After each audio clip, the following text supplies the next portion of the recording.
Del momento, cómo sobrevivimos a la carga impositiva, a lo que tenemos que pagar todos los meses y así todo tratar de llegar a fin de mes en este escenario, en este contexto de crisis tan difícil. ¿Y cuál es la expectativa? ¿Qué es lo que va a pasar a futuro? ¿Qué es lo que piensa el nuevo gobierno? Vamos a hablar de algunos de los temas que tienen que ver con esta temática con Juan Pablo Chiesa, que es abogado laboralista, escritor, docente y es especialista en empleo, producción y trabajo. Gracias por venir, Juan Pablo. ¿Cómo va? Gracias, Mariano, por invitarme. Muy bien, gracias. Hablábamos un poco fuera del aire y es una de las grandes preocupaciones, que vos escribiste mucho al respecto, lo analizaste, lo estudiaste y recién me contabas, no lo sabía, que incluso intimaste a la FIP en un juicio que da resultados favorables a los contribuyentes. El temor del monotributista, ¿no? ¿Cómo hace para sobrevivir hoy el monotributista? También cambiaron las escalas, quiero que me cuentes de eso, pero empecemos por la primera parte, por lo que te decía, el monotributista que le da miedo cuando me tengo que pasar autónomo. ¿Cuál es la gran diferencia entre el monotributo y cuando me cambio de categoría? Bueno, Mariano, es un temor fundado que tiene el contribuyente simple, el régimen simple del monotributo, por el cual la gran diferencia entre el monotributo y el régimen general es que, por ejemplo, el gran problema de todos es que carece de obra social. El monotributo... Ahí ya tenés un tema. Ahí tenés un tema importante. El monotributo tiene tres componentes: un componente impositivo, un componente previsional y un componente de obra social. Sí. Al pasarte al régimen general, dejás de tener obra social. Ya del vamos perdés una situación complicada. Luego tenés que pagar el componente autónomo, IVA y ganancias. Y necesariamente un asesoramiento profesional, que quizás el monotributo se puede eludir porque lo puede llevar uno mismo. Sí, ¿bien? Ahí hasta te cambia la ecuación porque incluso también tenés que pagar un contador, aparte. Es un para costo que te haga... mensual. Ahora, el monotributo es un paraíso tributario. Yo siempre digo que es la mejor reforma tributaria de los últimos 30 años, porque nació para el emprendedor, para el cuentapropista, para el independiente, profesional, que quiere emprender, quiere salir de la crisis, sí, y utilizar un sistema fácil. ¿Por qué? Es un pago único. Vos todos los 20 de cada mes pagás una cuota y podés facturar dentro de ciertos parámetros de 11 categorías. Sí, distinto nivel de facturación y pago determinada cuota. Hasta íbamos bien. Fantástico. El problema es que los picos inflacionarios hicieron que las bases de mínimas de cada categoría queden bajas. Claro. No es que la gente factura más, factura lo mismo, los costos son más altos, por ende te pasás enseguida de la A a la B, la C a la D, y así hasta caerte el monotributo. Ese puente que es interminable y caes en el autónomo. Sí. Régimen general. Ahí te agarras la cabeza. Ahí te agarras la cabeza. Gente ha cerrado negocios, sí, por eso. Sí. ¿Por qué? Vamos de vuelta. No solo te quedas sin obra social, sino pasás a pagar más impuestos de lo que ya no podés pagar. Sí. Bien. El problema quizás, si uno factura mucho, no sería quizás pasarnos un régimen general, sino que la FIP, esta FIP, los últimos 2 años, ha querido cobrar en forma ilegítima una irretroactividad. Te lo pongo un ejemplo para que la gente entienda. Sí. Vos, Mariano, sos monotributista, ¿sí? Te pasaste porque facturaste bien, bienvenido. Vamos al régimen general, ¿bien? Pero vos pasás al régimen general ¿desde cuándo? Desde este mes.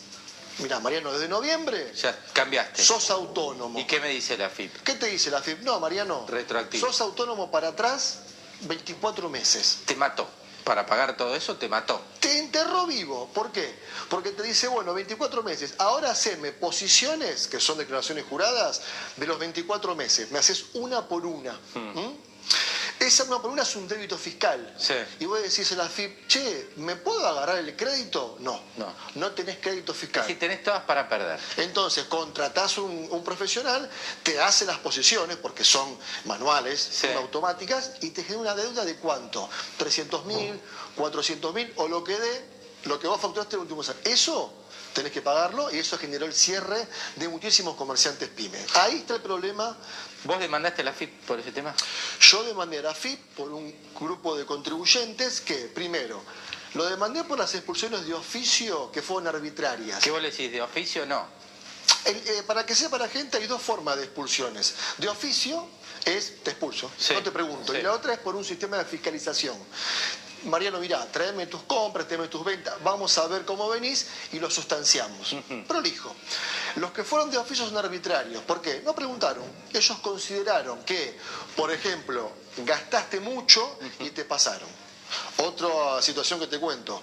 Los gastos no computan para pasarte, eso es un mito. La ley de monotributo no dice en cuanto tus gastos, son reglamentaciones que son ilegítimas. Ajá. La única forma de que vos te expulsen o te pases es por la facturación.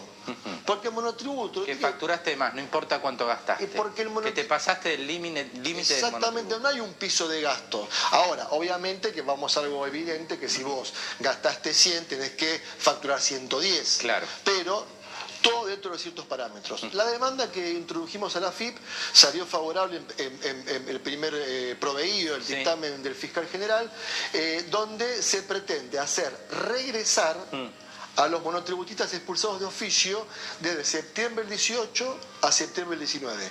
¿Bajo qué normativa? En octubre se emitió la resolución 4600.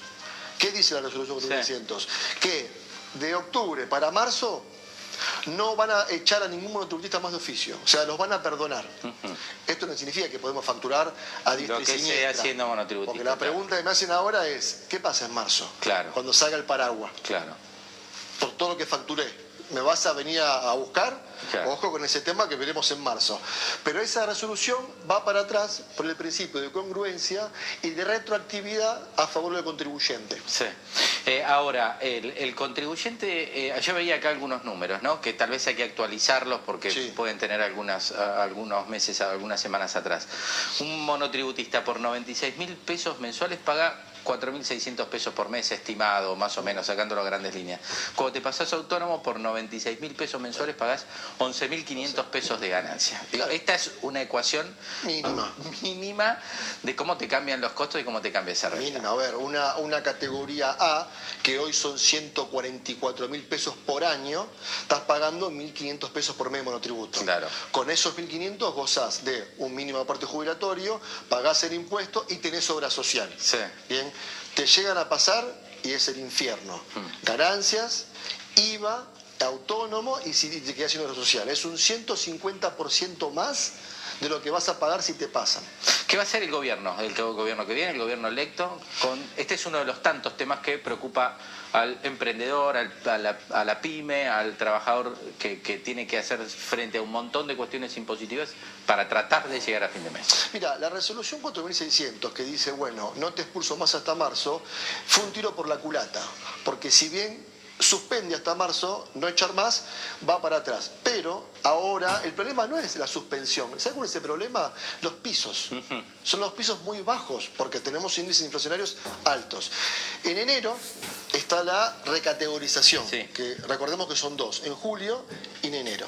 ¿Qué pasa en enero? Se van a recategorizar el último año a ver si pasan o no pasan. Subieron los pisos, subieron casi un 50%. No sirve, pero por lo menos ayuda un poco en la cuestión de ese puente. Le da un poco de aire. Le da un poco de aire. De todos modos, para la gente sepa, porque es materia de preguntas, que la recategorización de enero se va a hacer con los nuevos valores. Eso es un lindo aire. Porque quiere decir que vos te vas a recategorizar ya con nuevos pisos. Claro. Entonces va a haber menos traspasos. Te da un poquito más de... Y lo que la gente tiene que saber es que la recategorización lo tiene que hacer el contribuyente. Es manual. Tiene que entrar a la página de AFIP el 20 de enero, cuando venza la recategorización, y hacerla, ingresar los últimos 12 meses para atrás que facturó. ¿Por qué tiene que hacerlo?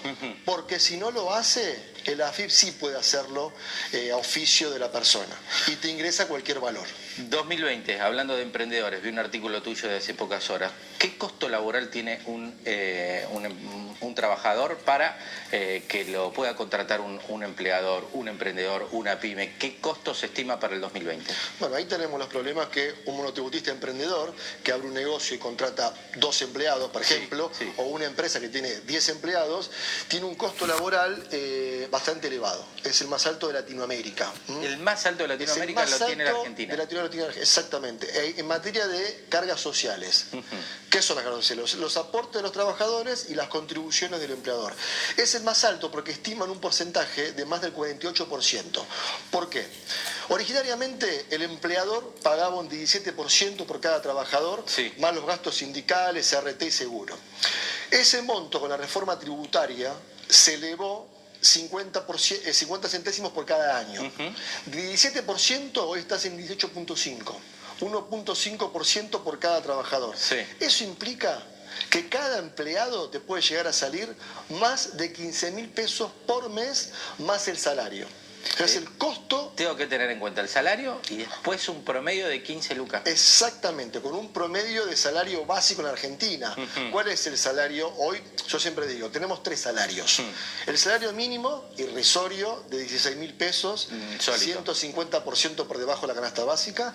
Luego tenemos el salario base del RIPTE, que es la remuneración imponible de trabajadores estables. Sí. Cualquier trabajador en condiciones estables gana 45.000 pesos. Sí. Y los básicos de convenio, los que fijan cada sindicato, que está en un promedio de 40.000. Esa es una base salarial. Sí. Sobre esa base salarial, el empleador, casi 15.000 pesos. Eso es lo que tengo que calcular. Quedaron lejos los salarios, ¿no? ¿Cuánto perdió el trabajador este año en comparación 25%. 25%. Exacto, el poder de compra. El poder de compra que perdió. Pero, a ver, ¿por qué? No es una cuestión de que vos fijes paritarias por un 50, un 60 o equipares la inflación. El problema es la base.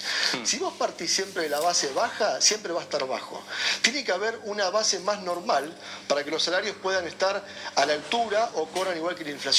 Porque los básicos salariales están completamente devaluados en Argentina. Claro. Está muy bajo el salario y la presión laboral que tienen las empresas está muy alta.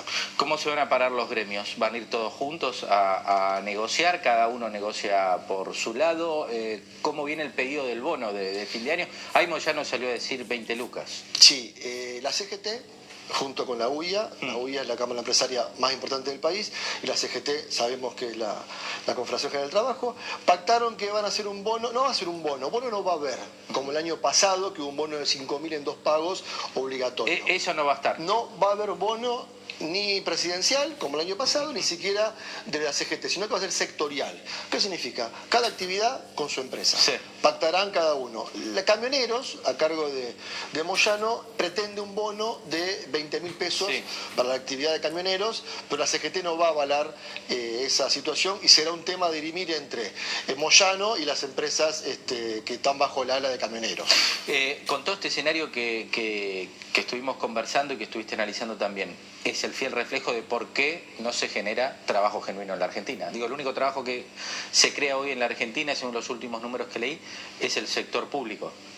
Sí, correcto, pero a ver, las pymes representan el 85% de la economía argentina y el 90% de la generación de empleo genuino. Son las que generan empleo. El de empleo cayó abruptamente en los últimos 2 años. Ahora, vos fijate que una reforma laboral, según la UIA, no es fundamental. Yo disiento. Es fundamental y necesaria. Pero ¿cómo se hace una reforma laboral? No tenés que avasallar ningún derecho del laburante, ningún derecho, y tenés que beneficiar a las pymes. ¿Qué significa eso? Generar empleo, ampliar el consumo a través del trabajador y implementar la producción y la inversión interna. ¿Cómo se hace?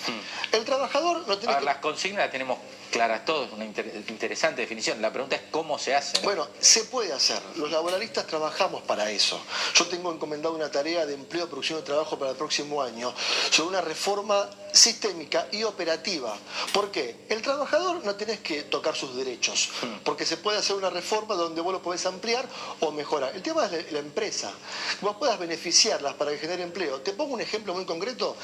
Las nuevas modalidades laborales que irrumpieron en la Argentina hace 2 años, hoy tenés 11 plataformas digitales conocidas. 11. Son las más conocidas. Sí, importantes. Generan, según la OIT, la Comisión del Futuro de la OIT, generan 160.000 puestos de trabajo en la Argentina, genuinos, clandestinos y precarios. Claro, pues no está regulado ninguna de esas. Exactamente. Pregunta. Bueno, pero ¿cómo maduramos ahí? Porque tenés parte de la ciudadanía las utiliza, funciona, existe. Es una nueva metodología, es real, pero después te aparecen los gremios. Tomemos una, Uber, los taxistas te cortan, te bloquean, te matan. El gobierno no se anima, no se anima a regularizarlo, a ponerlo en forma. Yo entiendo lo que vos decís. No necesariamente hay que cerrar o dejar sin laburo a los taxistas, sino entender que llegó otra metodología y que se pueda trabajar de forma legal y en blanco, ¿no? El problema del Uber es distinto a las de repartidores. Es muy diferente. Uber es una cuestión de espacio público, de quién transita. El juez Gallardo fue claro. Pueden transitar tranquilamente lo que es Uber, lo que necesitan es una reglamentación. Sí. Diferente a lo que es el derecho laboral. Sí. Porque Uber es una pata política con el sindicato de peones de taxi para ver con quién se queda con el tema de la competencia. Pero vayamos a la parte laboral, que son las compañías que conocemos. Rappi y Globo son las más conocidas, que son más de 25.000 empleados. Bien, el problema es que si vos blanqueás con el sistema actual a los 12.000 empleados de Rappi funde mañana. Claro. Porque la presión es gigante. ¿Qué se está trabajando? Una figura intermedia entre la relación de dependencia que todos conocemos, de la ley de contrato de trabajo, y el monotributo. O sea, no me manches el monotributo. El monotributo no es laboral, es tributario. Pero la relación de dependencia que hoy tenemos es precaria y obsoleta. Generalmente pensar en una nueva figura. Se está trabajando una figura. ¿Eso lo tiene el gobierno nuevo en carpeta? Mirá, hay un proyecto que está dentro del Pacto Social, y algunos laboristas estamos trabajando, de la creación de una nueva figura, pero una nueva figura operativa. ¿Cómo cambiar el sistema de blanqueo para que la empresa no se funda y el trabajador tenga obra social, seguro de vida, contingencia social y esté en blanco?